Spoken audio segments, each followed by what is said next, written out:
Heya Cryptozens, it's 10 p.m. Pacific time. My name is Nikodemus, and welcome back to the Crypto Overnighter, where we take a nightly look at the crypto, NFT, and metaverse space. And keep in mind, nothing in this show should ever be considered financial advice. All right, it's November the 4th. Happy Friday for those of you who celebrate such a thing. And here we go. Yesterday, the Internal Revenue Service released a report. In that report, they said that they have over 2,000 special agents in their criminal investigation division. They said 30% of the time spent by those agents, that was spent on things like drug trafficking and money laundering. They said that 70% of the time of those 2,000 agents was spent investigating things like tax evasion and tax fraud. And by the way, that number is going to go up. Remember the Inflation Reduction Act that was signed by President Biden? They gave the IRS $80 billion in new funding. And part of that new funding is going towards hiring something. I kid you not, 87,000 new agents. The Enforcement Division and Not Taxpayer Services Unit got the biggest increase in this new budget. The division chief of the Criminal Investigation Division is Jim Lee. And he said that the agency is ready to pivot and follow the money no matter what the financial technology involved. Quote, "We've been doing it for more than 100 years, and we've followed criminals into the dark web and now into the metaverse." One example that they gave in that report was Bitfinex. They tracked down billions of dollars in Bitcoin, leading to the arrest of 2 individuals for the 2016 hack. Now, this is coming up because Chief Lee sat down with Bloomberg Law, and he said that they were preparing hundreds of cases, some of which are expected to be made public soon. He said, over the course of the last 3 years, there's been a fundamental shift in the type of crypto-related investigations undertaken by the IRS. It used to be that they were more money laundering related, and now their cases are more tax related. Nearly half of their cases are tax related. And this includes things like off-ramping, simply taking your crypto off the exchange, hoping to hide it as fiat currency. The other option is simply just not reporting those taxes. And just in time for the new tax season, the IRS has unveiled a new, broader category for digital assets. This new definition now includes not only cryptocurrencies, but stablecoins and NFTs as well. And this is indicative that the tax agencies around the world are waking up to the potential of crypto, and in some cases to capitalize on it. In other cases, like in India, they're taxing it to death in hopes of killing it. At any rate, let's go from the IRS to the SEC, because the Security Exchange Commission announced some enforcement actions of their own. So here's what happened. The SEC announced charges on Friday. They charged the founding members of the Trade Coin Club with operating a $295 million Ponzi scheme. Which, really, how greedy are you? $295 million Ponzi scheme. If I were going to do something like that, and I'm not, but if I were, I would have quit like $200 million ago. I would have taken my $95 million and disappeared somewhere in a non-extraditionary country. So the SEC is charging these guys for their participation as founding members in Trade Coin Club. Apparently, they raised some 80,000 Bitcoin from over 100,000 investors. They must have been pretty persuasive because that's almost a Bitcoin apiece. Now, Torres Braga is accused of having been the one to deceive the investors. They told their victim tales of amazing daily returns on crypto investments by using a bot, which, if you've listened to this show for any length of time, that would be a warning. And that's not what happened. Instead, that money went right into the pockets of Braga and his cohorts Joff Paradise, Keolani Taylor, and Jonathan Treatold. David Hirsch is the chief of their SEC's Enforcement Division, Crypto Assets and Cyber Unit.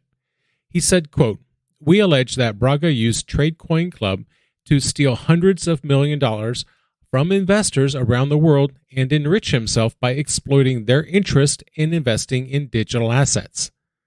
Now, from one wannabe crypto regulator to another, let's tune in on our friends at the CFTC, Commodity Future Trading Commission, because they've also been busy with crypto-related enforcement work.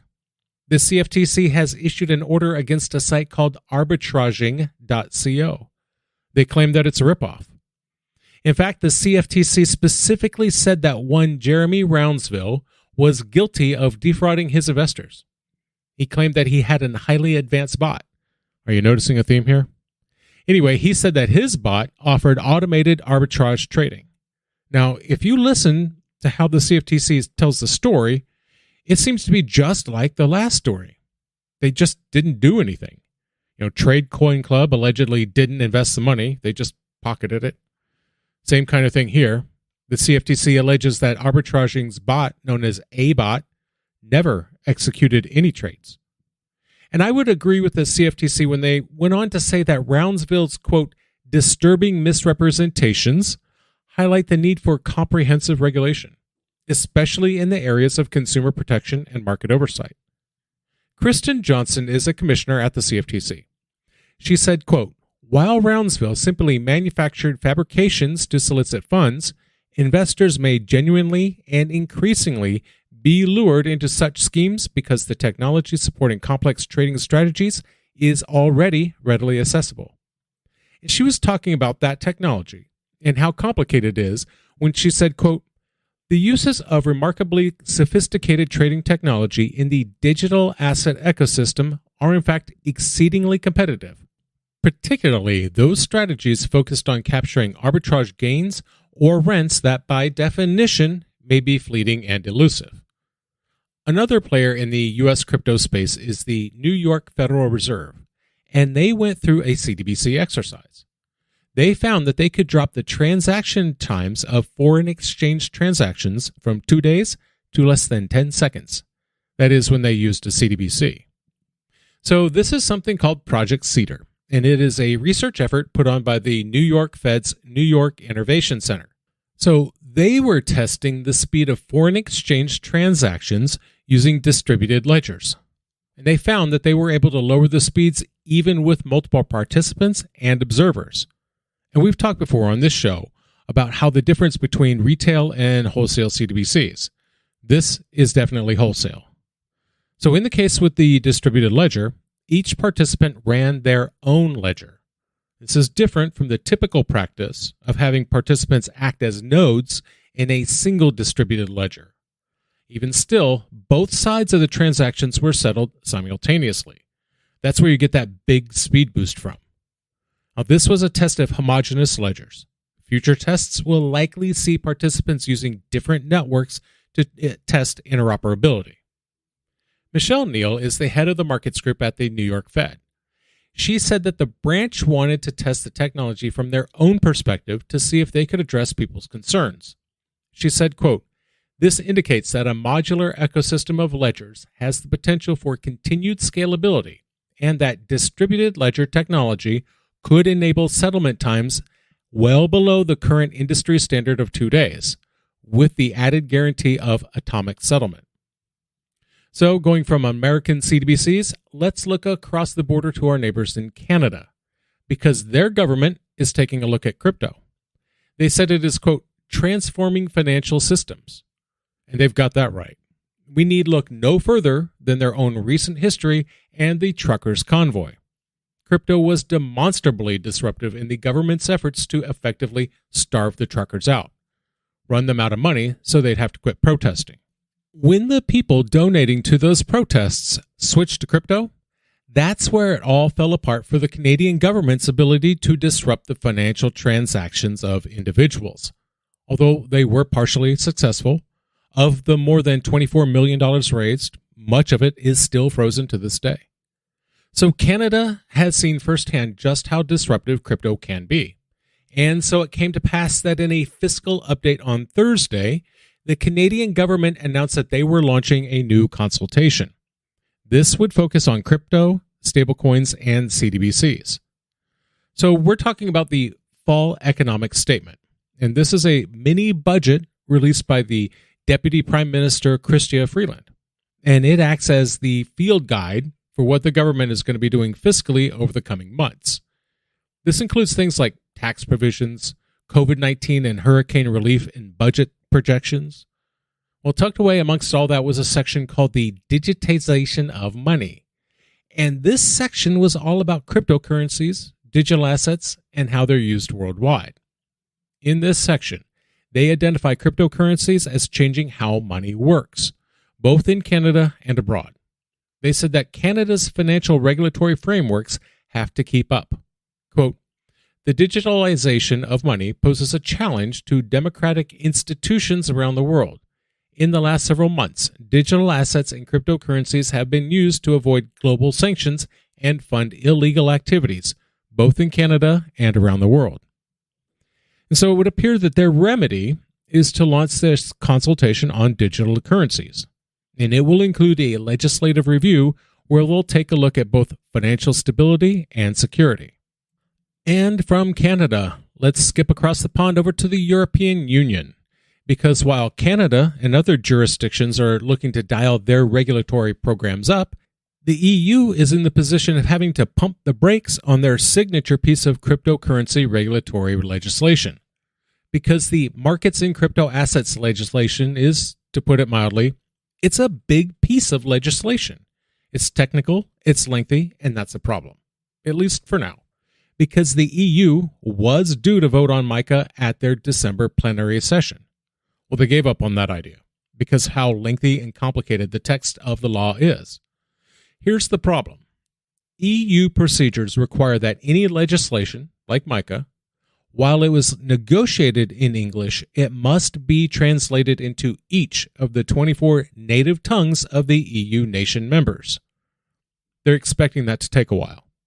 This means that their plan to vote in December will be kicked down the road to next February, which isn't necessarily a good sign, although I get it.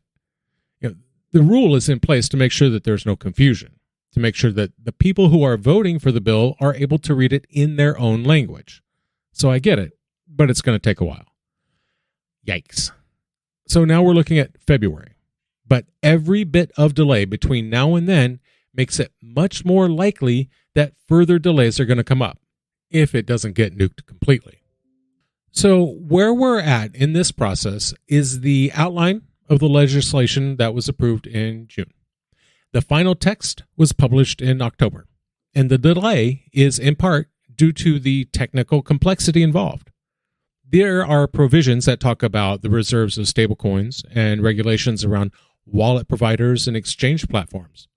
There's a lot of technical details to make sure that they get right. Now from here, the timeline turned kind of murky. Assuming MiCA survives a final vote, that means that these regulations would start taking place between 12 and 18 months after getting published in the EU's official journal. That was expected to be in spring of next year. It seems certain that that's going to be set back. It's hard to say at this point just how far back. That is, if it doesn't get derailed completely. But this also represents other challenges, because this delay could cause a cascading delaying action for other crypto-related legislation. Because MiCA is the foundation.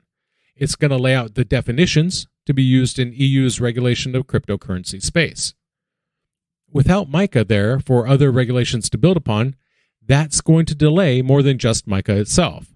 This includes the transfer of funds regulation. This regulation would require transactions to include information on both the sender and the receiver, and this would bring them in line with the Financial Action Task Force standards, as well as anti-money laundering regulations. Marina Marchek is a co-founder of an advocacy group in the EU, and she said, quote, "Any delay would cause further uncertainty for the industry, as MiCA's text is intertwined not only with the TFR, but also with other regulations currently in the works, most notably the anti-money laundering regulation." And I think we're going to leave it there for the night. I want to thank you, my listeners, because when you stop listening, I will stop talking. We'll see you tomorrow night.